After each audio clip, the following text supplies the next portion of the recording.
Assalamu alaikum. My name is Iman Kayur. My roll number is 26. I am from BS Stats Section A. Today the chapter from which the topic of presentation is given to me is vital statistics. First of all, I will tell you the meaning of vital statistics. There are some factors which cause changes in the size and composition of human population. The collection, presentation and analysis of vital events constitute vital statistics. My presentation topic is ratios and rates. First of all, we will discuss what are ratios and rates. For purpose of comparison, we need relative numbers. In vital statistics, the commonly used relative numbers are the rates and ratios. The ratio of one number A to the other number C is defined by A divided by C. Here in the vital statistics, a ratio expresses the relation of a given event, or you can also say one kind of data to another. So we can write the ratio as ratio is equal to A divided by C. Here the A, it denotes the number of times given kind of event occurs, and C denotes the number of times another event occurs. The next topic is rate. Rate is a type of ratio in which vital statistics may be defined as a numerical proportion of a number of vital events to population in which the events took place. The formula of rate is equal to A divided by A plus B. Here the A stands for number of times the given vital event occurs, and B denotes the number of times the event does not occur. There are different types of ratios, for example sex ratio, child-woman ratio, death and birth ratio. First of all, we will discuss sex ratio. What is sex ratio? The ratio between males and females in a human population is called sex ratio. The formula for the sex ratio is number of males divided by number of females multiplied by 100. A ratio less than 100 shows that there are more women than men. We will divide the number of males in the population to the number of females in the population and multiply by 100. If ratio is less than 100, it will show that the females are more than males. And if ratio is more than 100, it will show males are more than females. So here we have an example.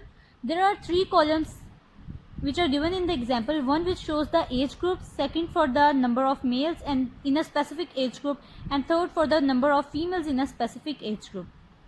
In the age group 0 to 4, there are 3,300 males and 3,157 females. We will divide the number of males by the number of females and multiply by 100. So we will calculate the sex ratio.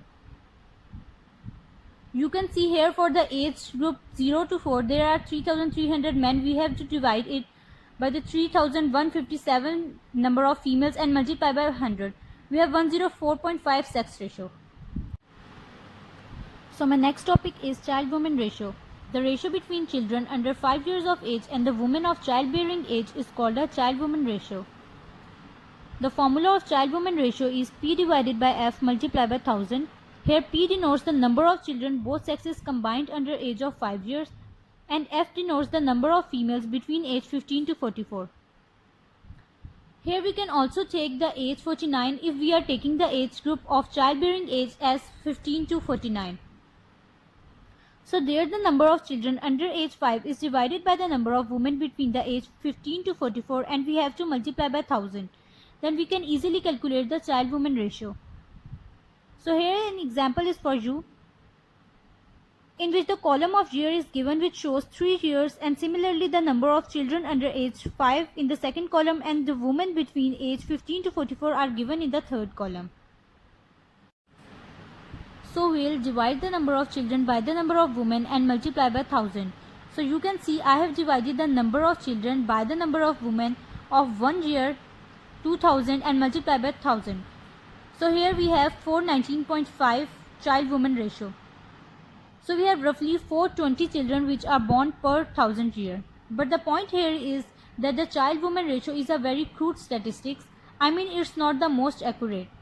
If you need exact fertility rates, then it isn't the best one to use. Also, you don't need to count every single birth. Sometimes you just need a general estimate. So my third and last topic is birth and death ratio. The definition of birth and death ratio is the ratio between the total number of births and the total number of deaths in a particular year is called the birth-death ratio. It is also known as vital index. The formula of vital index is total number of births divided by total number of deaths multiplied by 100. A vital index more than 100 indicates that the population is increasing and is in healthy condition. When it is less than 100, it indicates that the population is decreasing. When the vital index is equal to 100, then it is stable. So here's the example of birth and death ratio. There is the column of number of births and number of deaths in a certain year. To find the vital index, we have to divide the number of births to the number of deaths and multiply by 100. You can see here that I have divided the number of births to the number of deaths of year 2004 and multiply by 100. So here we have 113.5 vital index. So as I have said before that vital index more than 100 shows that the population is increasing. So here we can see the year 2004 at 2005 the vital index is more than 100. So here the population is increasing, and for the year 2006 here the vital index is less than 100, so the population is decreasing. And these were my 3 topics of presentation: sex ratio, child woman ratio and birth death ratio. Thank you.